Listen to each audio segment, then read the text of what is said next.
राम राम भी सारे हैं और आज है मेरा 75 हार्ड का 46th डे। चलिए तो आज के सेशन की शुरुआत करते हैं। आज की वीडियो में हम जानते हैं इंट्रोगेटिव और इंट्रोगेटिव नेगेटिव के कुछ सेंटेंसेस को, क्योंकि हमने कल का जो रूल था वो अधूरा छोड़ दिया था। आज हम इंट्रोगेटिव के सेंटेंसेस को अच्छे से कवर कर लेते हैं। उसकी लेट्स सी, देखो मैं इधर लिख देता हूँ। सबसे पहले जो हमारे इंट्रोगेटिव सेंटेंसेस होते हैं, इन्हें करने के लिए हमारे पास क्वेश्चन वर्ड्स की अच्छे से नॉलेज होनी चाहिए, है ना। तो अगर क्वेश्चन वर्ड्स की अच्छे से नॉलेज चाहिए तो मेरी जो वीडियो है उसके नीचे डिस्क्रिप्शन है, तो डिस्क्रिप्शन में जाइए और सभी वीडियोस का लिंक दिया हुआ है। उसमें से क्वेश्चन वर्ड यानी इंट्रोगेटिव, नेगेटिव और इंट्रोगेटिव सेंटेंसेस के भी जितने भी WH फैमिली होते हैं उन सभी की लिस्ट वहाँ पर है। तो आप उस वीडियो को देखिए एक बार, फिर आपको यहाँ इस वीडियो पर और भी अच्छे से समझ में आ जाएगा। इंट्रोगेटिव, फिर क्वेश्चन वर्ड उसमें ज़रूरी होता है। क्वेश्चन वर्ड के साथ साथ हमारा जो प्रेजेंट है, प्रेजेंट इंडेफिनिट, उसमें हेल्पिंग वर्ब सपोर्ट करने के लिए लगाई जाती है, जो कि होती है डू और डज।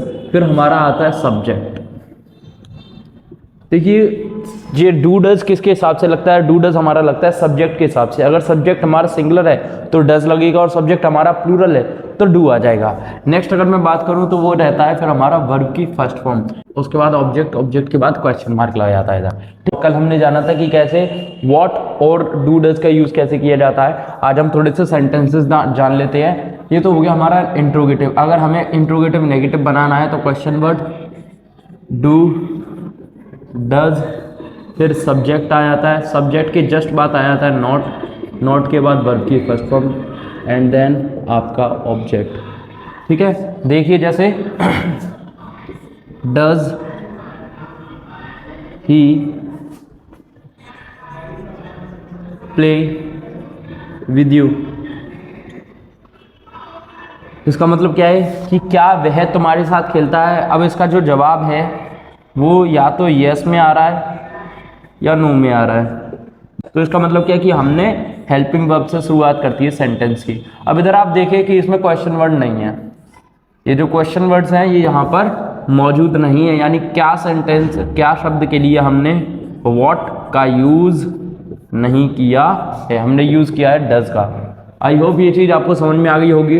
अब समझते हैं कि डज क्यों आ रहा है और इधर हमारा प्लेज क्यों नहीं आ रहा, क्योंकि सिंगुलर सब्जेक्ट के साथ वर्ब की फिफ्थ फॉर्म लगती है ना। मेरी इस वीडियो को आप तभी समझ सकते हैं जब मेरी पुरानी वीडियोस को आप देख चुके हो। तो इसलिए मैं विनती करता हूं, रिक्वेस्ट करता हूं आपसे कि आप पुरानी वीडियोस को जाकर सबसे पहले उनको देखिए, फिर जाके इस वीडियो पर आइए। वर्ब की फिफ्थ फॉर्म क्यों नहीं आ रही, इधर फर्स्ट फॉर्म क्यों आ रही है? देखो वर्ब की फर्स्ट फॉर्म इसलिए आ रही है हमारी क्योंकि इधर हमारी ऑलरेडी वर्ब की फिफ्थ फॉर्म आ चुकी है। अब बोलिए ऐसा कैसे हो गया? ऐसा इसलिए हो गया क्योंकि सिंगुलर सब्जेक्ट के साथ, मैंने आपको बताया था, सिंगुलर सब्जेक्ट के साथ वर्ब की फिफ्थ फॉर्म आती है, और वर्ब की फिफ्थ फॉर्म का मतलब होता है एस और ईएस।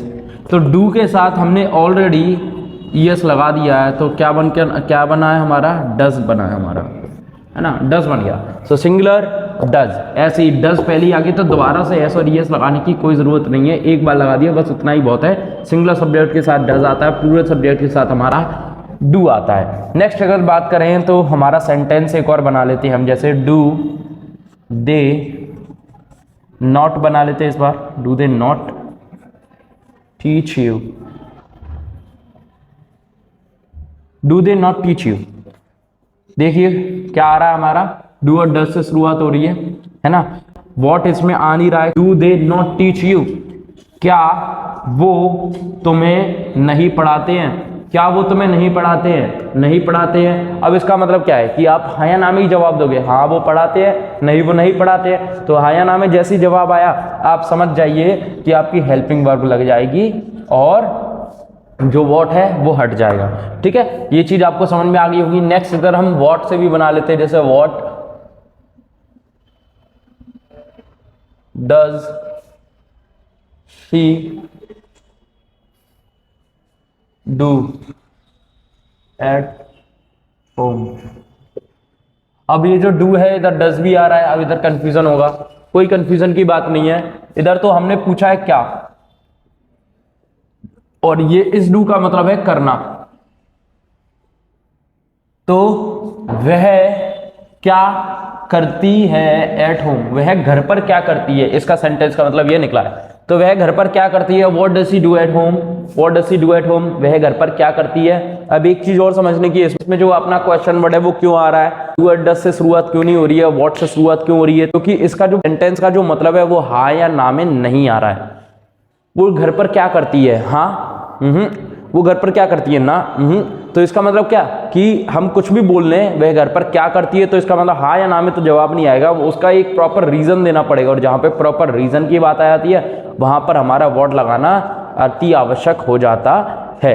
अब ऐसे कई सारे सेंटेंस बना सकते हो आप, वाई से बना सकते हो, जैसे why does she not teach you, वो तुम्हें क्यों नहीं पढ़ाती है, why does she not talk to you, वह तुमसे बात क्यों नहीं करती है, और हाउ डू यू कम, तुम कैसे आते हो, है ना। तो ऐसे करके सेंटेंसेस बनाए जा सकते हैं इंट्रोगेटिव और इंट्रोगेटिव नेगेटिव के। आई होप कि मैंने ये पूरा प्रेजेंट इंडेफिनिट आपको एकदम अच्छे से कवर करा दिया। आप पूरी सीरीज वाई मेरी जो है वीडियोस को देखिए, तब जाके आप अच्छे से इस चीज़ को समझ पाएंगे। और अगर आपको कुछ भी डाउट रहता है तो आप कमेंट सेक्शन में उस डाउट को पूछ सकते हैं, आराम से मैं उसका जवाब दूंगा आपको अगले 24 घंटे के अंदर अंदर। धन्यवाद। अगर मिटाना है इंग्लिश का कलेश, join the express. Thank you so much. Like से सब्सक्राइब। जय हिंद, वंदे मातरम, भारत माता की जय, नमस्कार।